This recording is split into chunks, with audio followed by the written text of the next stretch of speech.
ஒரு நிமிஷம் இதை யோசிச்சு பாருங்களேன். ஒரு பிரச்சனைக்கு நீங்க பேசி ஒரு தீர்வு கண்டுட்டீங்க. ஆனா கோர்ட்டுக்கு போனா அங்க இருக்கிற நீதிபதி அதெல்லாம் முடியாதுன்னு சொன்னா எப்படி இருக்கும்?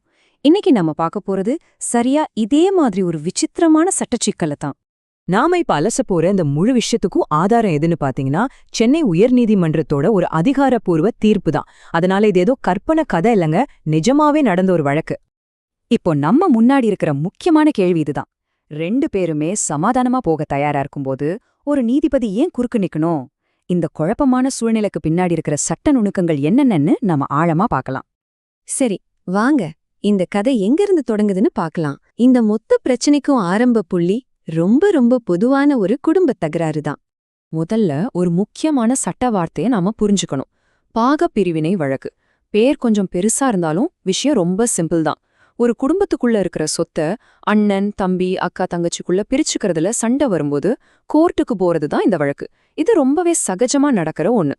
அப்போ இந்த கதையில சம்பந்தப்பட்டவங்க யாருன்னு பாத்தீங்கன்னா சரோஜா, ராஜலக்ஷ்மி, அப்புறம் அவங்களோட மத்த குடும்ப உறுப்பினர்கள். இவங்களுக்குள்ள நடந்த இந்த சொத்து பங்கீட்டு வழக்கு பல வருஷமா நீதிமன்றத்துல இழுத்துக்கிட்டே இருந்துச்சு.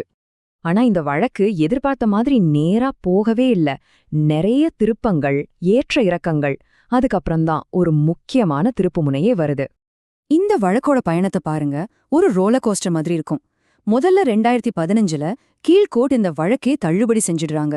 அப்புறம் பல வருஷம் கழிச்சு மார்ச் 2022ல உயர்நீதிமன்றம் தலையிட்டு இல்ல இந்த வழக்க மறுபடியும் விசாரிக்கணும்னு சொல்லி திருப்பி அனுப்புது. ஆனா இங்கதான் அசல் ட்விஸ்ட். கோர்ட் விசாரிக்க சொன்ன சில மாசத்திலேயே ஜூலை 2022ல சம்பந்தப்பட்ட குடும்ப உறுப்பினர்கள் எல்லாரும் ஒன்னா உட்காந்து பேசி ஒரு சமரசத்துக்கு வந்துடுறாங்க. அப்பாடா, எல்லாம் நல்லபடியா முடிஞ்சதுன்னு எல்லாரும் நினைக்கிற நேரத்துல தான் கதையோட முக்கிய சிக்கலே ஆரம்பிக்குது. பாருங்க, சமாதானமா போகலான்னு நினைச்சவங்களுக்கு நீதிமன்றமே ஒரு பெரிய தடையா வந்து நிக்குது. சரி, இப்போ அவங்க சமாதானம் ஆயிட்டாங்க இல்லையா?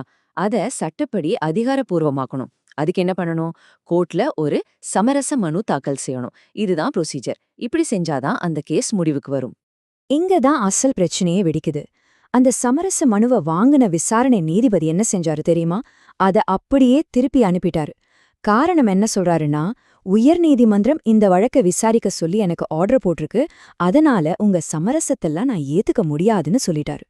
யோசிச்சு பாருங்க, ஒரு ப்ரொசீஜரா காரணம் காட்டி பிரச்சனையே தீர்ந்து போன ஒரு விஷயத்த ஏத்துக்க மறுத்துட்டாரு. சரி, இப்ப என்ன பண்றது? இந்த சிக்கலை தீர்க்கறதுக்கு வழக்கு மறுபடியும் உயர்நீதிமன்றத்துக்கே போகுது. இப்போ நாம கதையோட உச்சக்கட்டத்துல இருக்கோம். இங்கதான் உயர்நீதிமன்றம் நாங்க சொன்னதுக்கு நிஜமான அர்த்தம் இதுதான் அன்னு ஒரு தெளிவான விளக்கத்தை கொடுக்க போகுது. இந்த குழப்பத்தோட ஆணிவேரே இங்கதான் இருக்கு. இந்த ரெண்டு பார்வையும் பாருங்க. ஒரு பக்கம் விசாரணை நீதிபதி என்ன நினைக்கிறாரு? ஹைகோர்ட் ஆர்டர் போட்டுடுச்சு, அதனால விசாரணை நடத்தியே ஆகணும். Rule is rule. ஆனா இன்னொரு பக்கம் உயர்நீதிமன்றத்தோட உண்மையான நோக்கம் என்ன? டேய், அவங்க சண்டை போட்டா விசாரணை நடத்து, அவங்களே பேசி சமாதானமா போயிட்டா அதை ஏத்துக்கிட்டு வழக்க முடிச்சு வை. அதுதான் கோர்ட்டோட வேலை.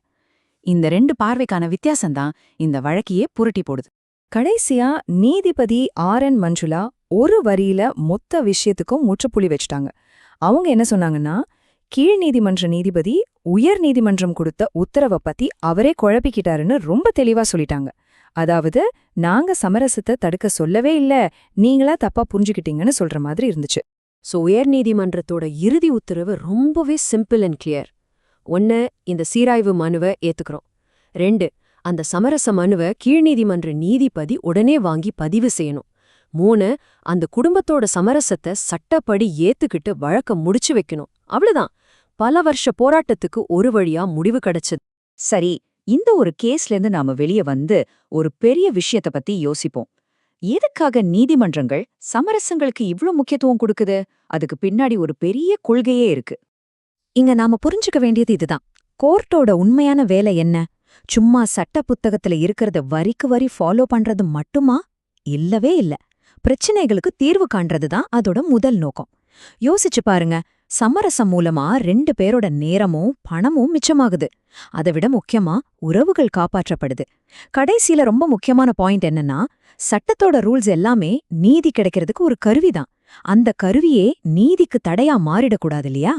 கடைசியா இந்த ஒரு கேள்வியோட நான் உங்களை சிந்திக்க வைக்க விரும்புறேன். இந்த வழக்குல நாம பார்த்த மாதிரி சில சமயம் சட்ட விதிகள் பிரச்சனைக்கு தீர்வு காண்றதுக்கு பதிலா தடையா மாறிடுது. அப்போ உண்மையான நீதி எல்லாருக்கும் கிடைக்கணும்னா நம்ம சட்ட அமைப்புகள் வெறும் விதிகளை மட்டும் பார்க்காம கொஞ்சம் நெகிழ்வுத்தன்மையோட இருக்க வேண்டியது எவ்ளோ அவசியம்? இத பத்தி நீங்க என்ன நினைக்கிறீங்க?